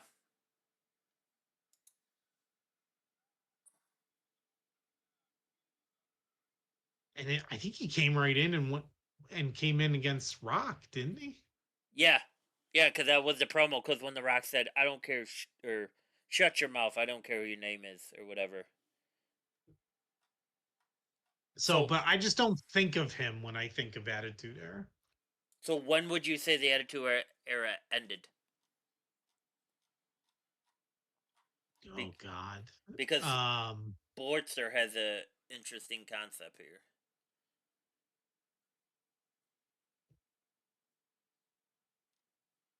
I don't know when it would have ended. I mean, I think it would have been. I think it kind of. I mean, it definitely. It wasn't long after they acquired WCW, basically, so that would have been what M- 01, m- 02, March right? 2001 episode of Raw. Yeah, so I don't feel I feel like it wasn't long after that because they kind of backed away from some of the gratuitous Yeah. like tits and ass stuff and some of the gratuitous violence stuff. They started to back away and they didn't have the competition anymore. Well, So like they kind of got lazy again, and didn't right? they have Like to change their logo? yeah, although I mean Was that then they as had a well? great they had a great campaign for that though. That was a little edgy, right? Because it was get the F out, Yeah. right? Like so that was a little edgy still, but yeah, they did have to change it. But that wasn't until 2002, so I don't Yeah, know. company dropped the WF scratch logo and changed its initials to WWE in 2002. One could argue that the Attitude Era technically ended when WWE launched a new era after WrestleMania 18. Yeah, I guess. Yeah, and then it goes into ruthless aggression. Yeah. So Which, I mean, Jesus, did you I look at mean, I that think around roster? that time's right. 02, 01. No, but we can do that soon too. That was stacked as well. I Like, mean, yeah, but I mean, this is another one. Ruthless aggression era. Like I feel like I feel like there's just a consensus number one right off the bat, even as stacked as it well, is. there's a consensus mixtape that dropped from this time that's still on my Spotify playlist. So, till this Yeah, I day. mean the ruthless aggression, I think I think there's probably consensus number one, Yeah. but then yeah, that's a packed. Yeah. I mean, that's where I think you've got You got Brock. Edge in the top five. You've got, I mean, Edge, Cena, Brock, Batista. um, Batista. Jeez, I didn't even Ray think of Batista. Ray Mysterio got his title runs. Yeah, I mean, they finally put the big title on a small guy, right? and You had Eddie. could you probably Eddie? And could you argue that Triple H is somewhere in this conversation in Without a that doubt. era too? Without a doubt. So it's like now you have a guy that's transcending both, right? As a potentially top five guy. Yeah, Ray is another one. I mean, we'll have to do that discussion too in more detail. I think you can But argue. that might be harder than the Attitude Era. Correct. Without doubt. And I think you can argue Hunter more for that top 10 era than you can Sean. Yes. Oh, 100%. Without doubt. So, yeah. Sean was never really the same after he went away, No, right? because he got Like, clean. As bad as it sounds, right? Like, yeah, yeah.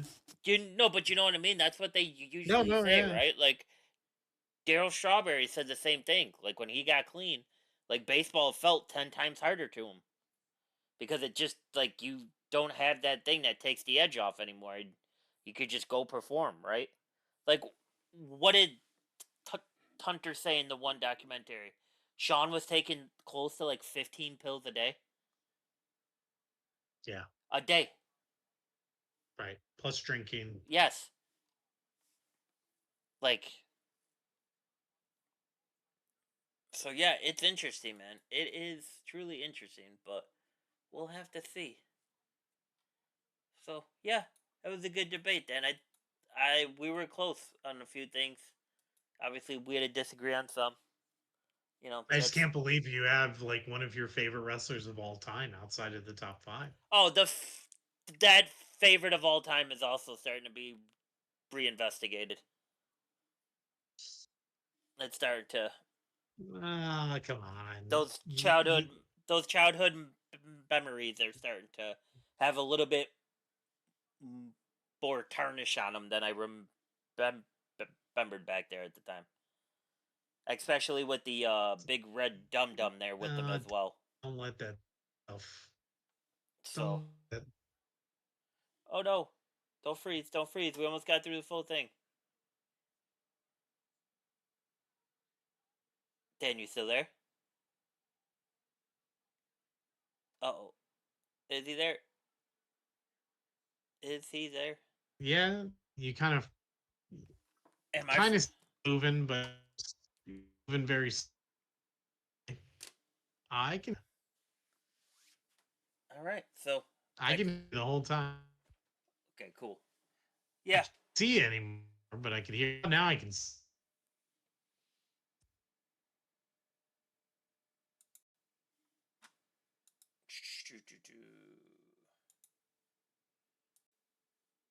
Yes, after a brief technical difficulty, we went 2 weeks without it, Dan.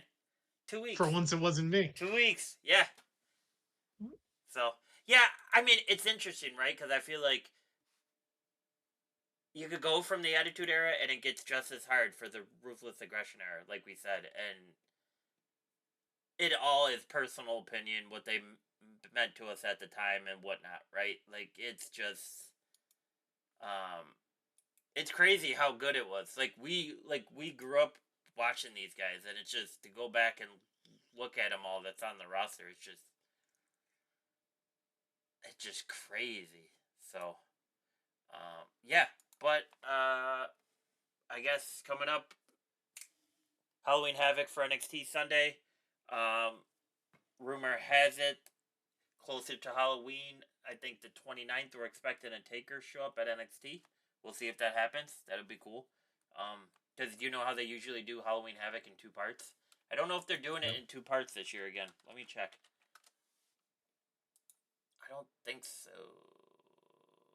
No, they're just doing it. It will take place October 27th at the Giant Center, Hershey, Pennsylvania. I've been there. That's cool. Oh, side note, NXT doing the ECW arena. Did you catch that? Yeah, I did see that. That's cool. Yeah, it's really cool.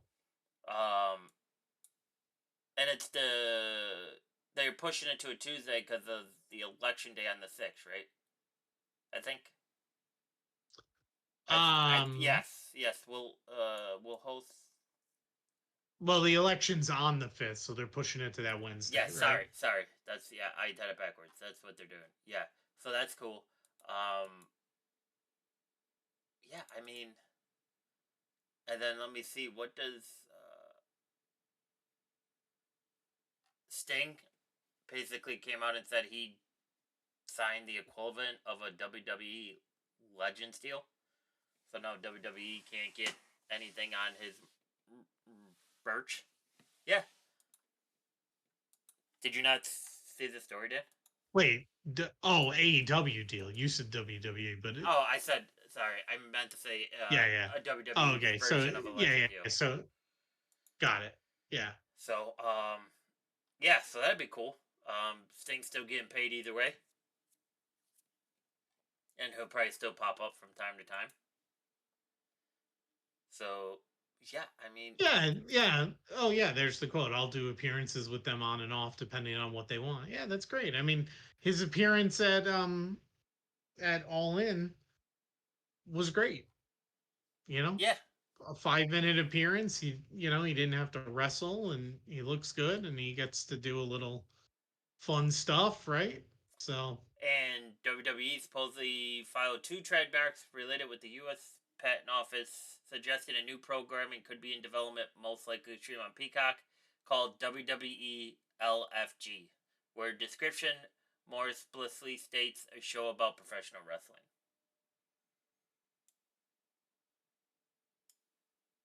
okay, that's cool. Interesting, right?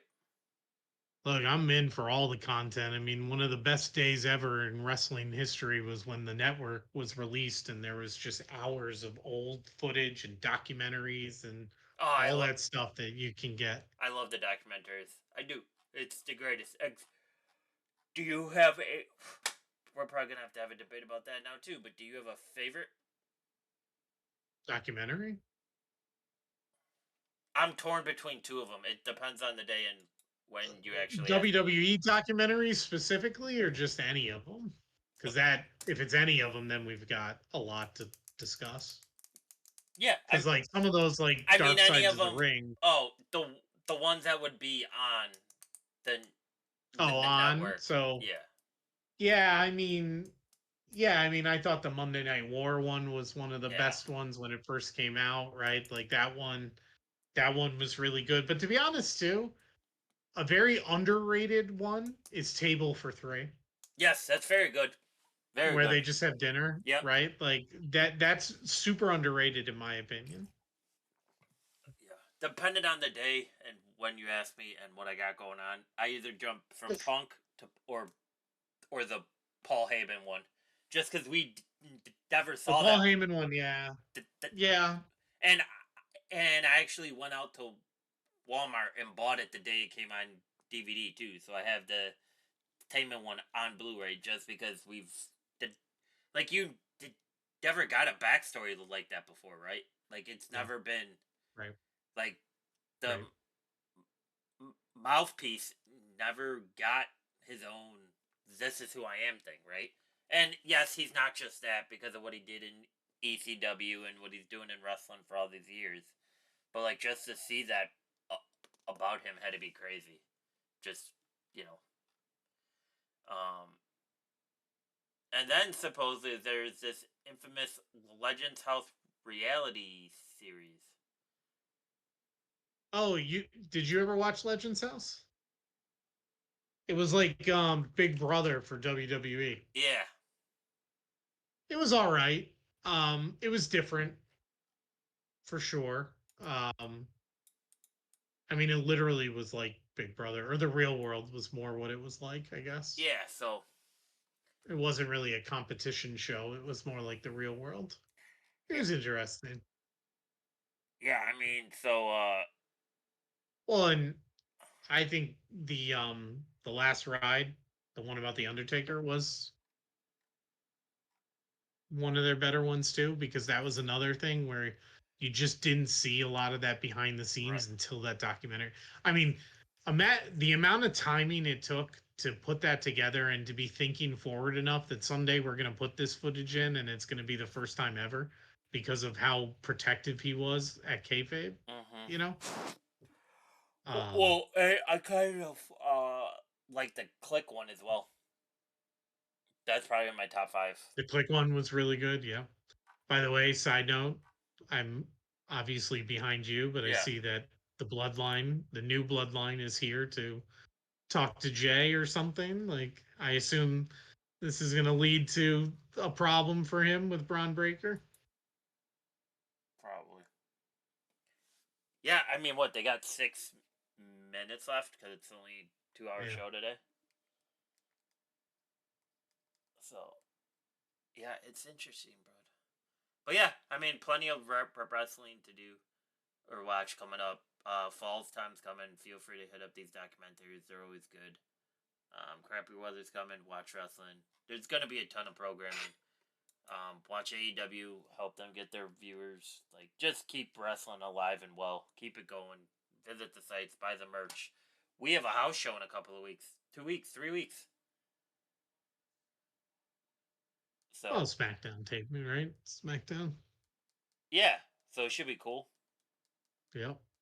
We can see if we see money bags there. Oh my God. Yeah. The fourth rope. Um, and just real quick before we sign off on tonight, have you seen the before and after pictures of Jacob before he signed to WWE? Yeah. The 50 pounds that he lost or that he gained in muscle tone, I guess, probably. Yeah, HGH should do that. Jesus. So yeah. But anything else to share with our viewers tonight, Daniel? I think that's it. I mean, are we gonna have to come back with like a follow up episode on just debating ruthless aggression and WWE documentaries? Yeah, I think so. Or I one of think so. just like the greatest wrestling matches ever? Top 10 WWE Yeah. matches in history? That's That's going to be a real tough one, but Yeah, yeah. that'll take some time to prepare for. That's gonna think out. That one's gonna have to think out. But yeah, like I said, Raw's 2 hours now. SmackDown's 2 hours. Raw will be switching back to 3 hours come Netflix, and I think SmackDown will be switching to 3 hours. I think, or was I wrong in reading that? I'm trying to remember. I think I read that too. I don't know where I read it though, so I don't know how verifiable that is, but I thought I read that too. All right. But then I did just see today that like Raw and Netflix will be potentially 2.5 to 3 hours if they want it to be. Yeah, it doesn't seem like there's a cutoff. Like there's not like a standard Right. cutoff. Like if Raw turns on the green light and then they can go on for 3 hours a night, they're gonna take the 3 hours. But if they also want to cut it 2.5 hours a night, Right. then they can do it whenever. So it seems like it's gonna be more of a flow thing, like what fits the storylines that they're telling and whatnot. Um, yeah. So Crown Jewel coming up on the second. I'll probably skip through that one. Yay. Yeah, Yeah, me too. exactly. Exactly. Yeah, I mean, maybe I'll watch it back a little bit so I can fast forward, but I definitely won't watch it live. Yeah, that's the type of one you put on the second TV so you could play Guitar Hero on the primary TV, right? Like, just to get through it. I just don't care. I just don't care about that one. Oh, Jacob gave him a kick. Yikes. So, yeah. As always, Botch Wrestling Podcast. Like, comment, subscribe. This one will be up in 24 hours. Thanks for tuning in. Have fun with wrestling. Watch it all. Read it all. Adios, folks.